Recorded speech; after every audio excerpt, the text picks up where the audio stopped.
Imagine your country is literally crumbling like a stale cookie. Enemies are camping at the spawn point, and your team leaders are completely AFK. That was the situation for the Ottoman Empire in 1915. It was a total GG, no reason. But then, one man decided to put the entire nation on his back and carry harder than a Smurf account in a bronze lobby. We are talking about the ultimate top 1 server strategist. A man with eyes bluer than the ocean and a stare that could freeze hell over. This isn't just a history lesson. It's the origin story of a legend who looked at an impossible situation and said, "Hold my Rocky." We drop right into the heat of the Gallipoli campaign. The British and Anzac forces are pulling up with ships the size of small islands, ready to turn the peninsula into a parking lot. Our main character, let's call him the Blonde Wolf, is basically the only guy with a working brain cell in the entire HQ. He looks at the map and tells the German generals, who are technically his bosses but are clearly playing on 200 ping, "Yo, they're gonna land at Conch Bay." The generals are like, "Nah fam, you're tripping. They'll go for the easy route." They completely ignore him. Spoiler alert, BXT Ang Chabajia surprise shotty. The enemy lands exactly where the Blonde Wolves said they would. The situation instantly goes from bad to nightmare fuel. The defensive lines are breaking, soldiers are running out of ammo, and morale is hitting rock bottom. The Blonde Wolf doesn't wait for permission from the laggy command center. He rushes to the front lines, takes charge, and pulls the most savage move in military history. He sees his men retreating and drops the hardest bar ever. "I don't order you to attack. I order you to die. In the time it takes us to die, other forces can come and take our place." It sounds super toxic, like a bad raid leader screaming in Discord. But it works. The soldiers go full berserk mode. They fix bayonets and charge into the enemy machine guns like they have cheat codes enabled. They hold the line, buying precious time. It's an absolute outtrend skill gap moment. During the chaos, a piece of shrapnel flies straight at our boy's chest. The audience gasps, thinking it's game over. But guess what? He's got that main character plot armor. The shrapnel hits his pocket watch, shattering it but leaving him with just a nasty bruise. Death literally slid into his DMS and he left it on red. That is what I call built different. While the Blonde Wolf is out there playing 4D chess with grenades and saving the Empire from total collapse. Back in the capital, his rival, General Enver, is fuming. Enver is the type of guy who gets jealous when someone else gets more likes on Instagram. He tries to censor the news, forbidding papers from publishing the Blonde Wolf's picture or name.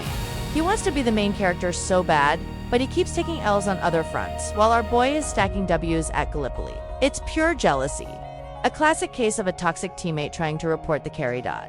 Fast forward to 1918.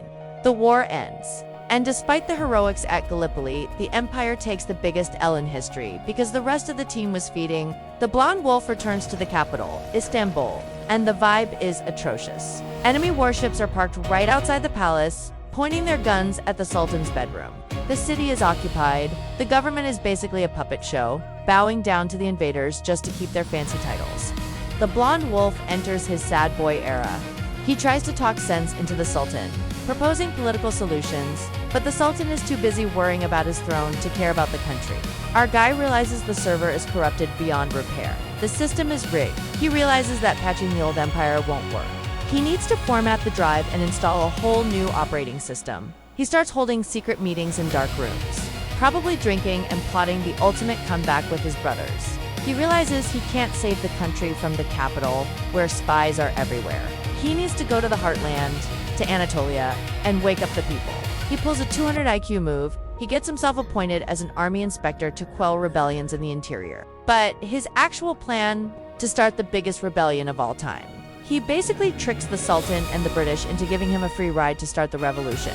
It's the ultimate Trojan horse strat. The final sequence is emotional damage. He prepares to board a rusty old ship called the Ben. The British are watching him, thinking about sinking the ship, just to be safe. The captain is sweating bullets, saying the ship is old and might not make it through the rough Black Sea. But our Blonde Wolf is chilling on the deck, smoking a cigarette, looking into the horizon like he's in a cologne commercial.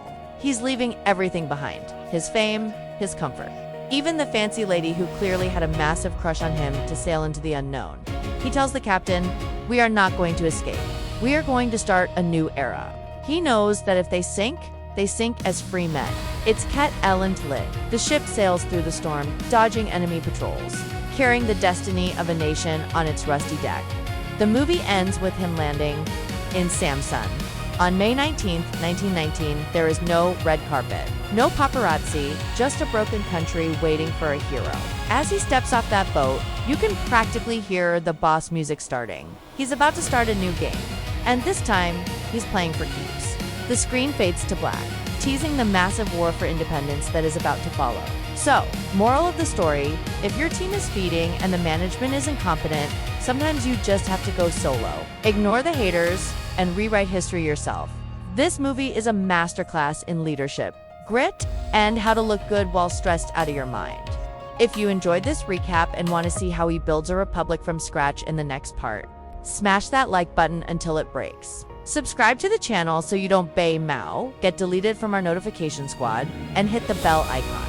Let me know in the comments, would you have the guts to board that ship, or would you stay in the palace? See you guys in the next video. Peace out.